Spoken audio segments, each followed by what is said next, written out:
Welcome to a new edition of CNN 10. I'm Carl Azus, happy to see you this Thursday. There's some news expected out of Washington, D.C. today. It concerns the Mueller Report, the special investigation by former FBI Director Robert Mueller. It looked into alleged Russian interference with the U.S. presidential election of 2016. The Justice Department already released a summary of the report to Congress. That happened last month. It said the investigation did not find that the campaign of Donald Trump illegally conspired or coordinated with Russia. The Mueller report didn't draw a conclusion about whether President Trump obstructed justice, if he illegally interfered with government work. But the summary said the U.S. Attorney General and Deputy Attorney General both concluded that there wasn't sufficient evidence that the president had done anything wrong. So what's happening today? Well, Democrats said the four-page summary wasn't enough. They wanted to see the entire Mueller report of more than 300 pages. That's expected to be released today, though it's also expected to be redacted, meaning parts of it will likely be edited or removed first. CNN 10 is planning to follow up on this story next week. 10-second trivia. Which of these countries won its independence from Spain in 1811?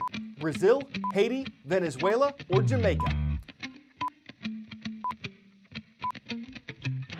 The only one of these countries that won its independence from Spain is Venezuela.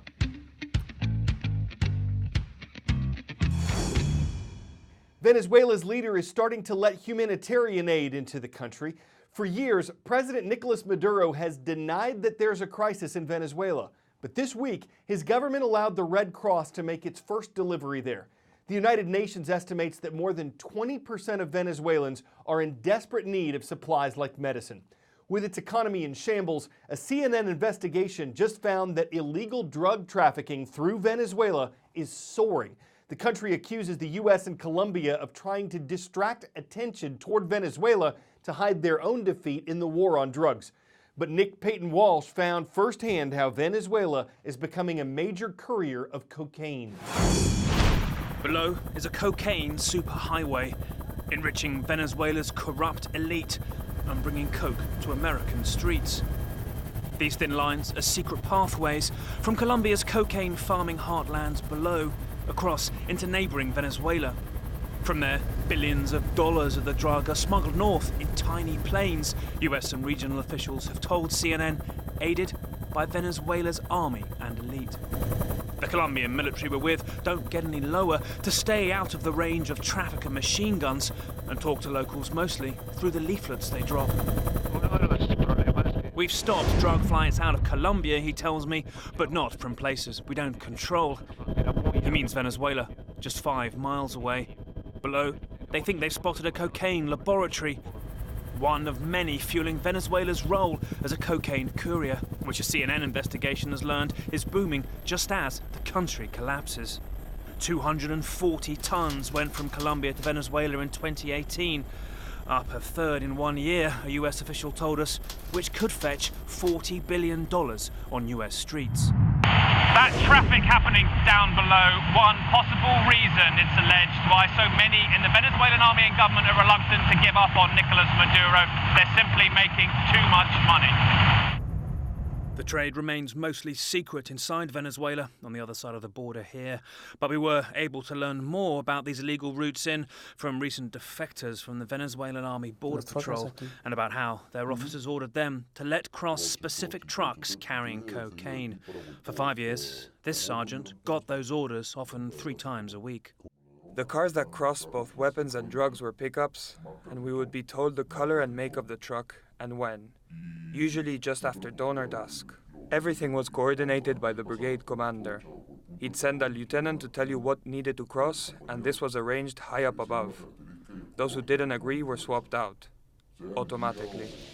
He fled to here, Colombia, when the pressure to comply got too much and his unit found themselves confined to base. We were locked on the base. The general would say, "Everyone must be with us. Leave or speak against the government, you'll get arrested." They had us brainwashed with food handouts. One night, I couldn't take it anymore. I went home and told my wife we leave for Colombia. My son started crying and said, "Dad, what are we going to do?" But I knew if they stayed without me, they'd be captured or interrogated. Ahora les comentamos que el municipio Venezuelan state TV occasionally shows how their armed forces crack down on the trade, here intercepting Mexican pilots. They have previously rejected allegations they're actually running the drugs and did not respond to several requests for comment. But a US official has told CNN these flights are surging. They used to take off from the remote hidden runways in the southern Venezuelan jungle, but in the last 3 years have moved north, a US official told CNN, to reduce flying time. They used to be 3 a week, but last year they were almost daily. This year, they've seen as many as 8 in a single day, a regional official said, using 50 hidden runways. CNN has seen a confidential US radar map approximated here that shows the sharp turn left the planes from Venezuela take before landing on the remote Central American coastline off of Honduras before the cocaine travels north through Mexico to the United States. Honduras is where we pick up the trail of this booming traffic again. On the coastline below, turned into a surreal graveyard of narco planes. The cocaine cargo they carry is worth so many millions, the plane itself is just a fraction in a billion-dollar deal. So many are discarded like used plastic bottles all over the jungle, or crammed here into one river bend. The troops we're with don't want to be on camera for their safety. Some of these have their markings torn off to make the job of working exactly where they came from even harder. America's drug habit is where the money, the rot, all begins. But that same open market also supplies a key part of the logistics here.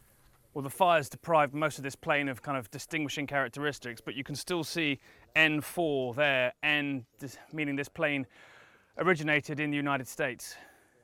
Brokers, a US official tells me, buy up dozens of old planes at auction in the United States and hide their ownership in shell companies to send them south to start their cocaine journey north from Venezuela.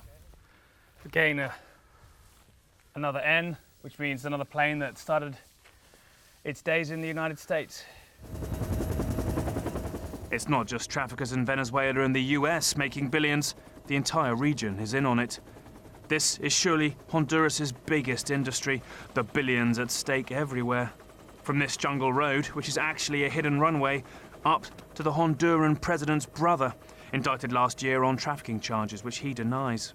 You can't stop the planes being sold or taking off, one officer tells me, so they instead just have to try and make landing harder by blowing holes in the runways.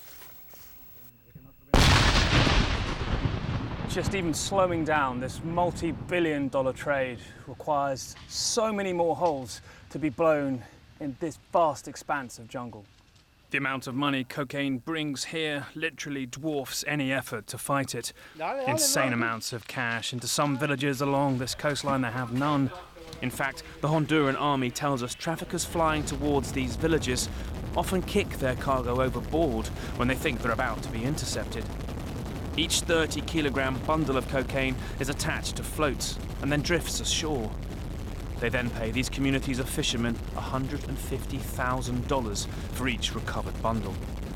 It's a calculus for corruption that most officials I spoke to admit beggars belief, and that no police or aid operation can really hope to challenge. One that sees the collapsing Maduro government as the alleged couriers cashing in fast in a region of desperate delivery men.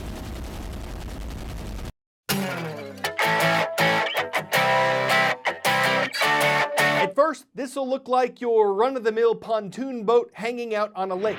Nothing really unusual here until we zoom out. And now you see the problem. There was no one aboard the boat. No lives were threatened here. Officials believe that recent severe storms in the area caused the boat to break loose and drift to the edge of a dam.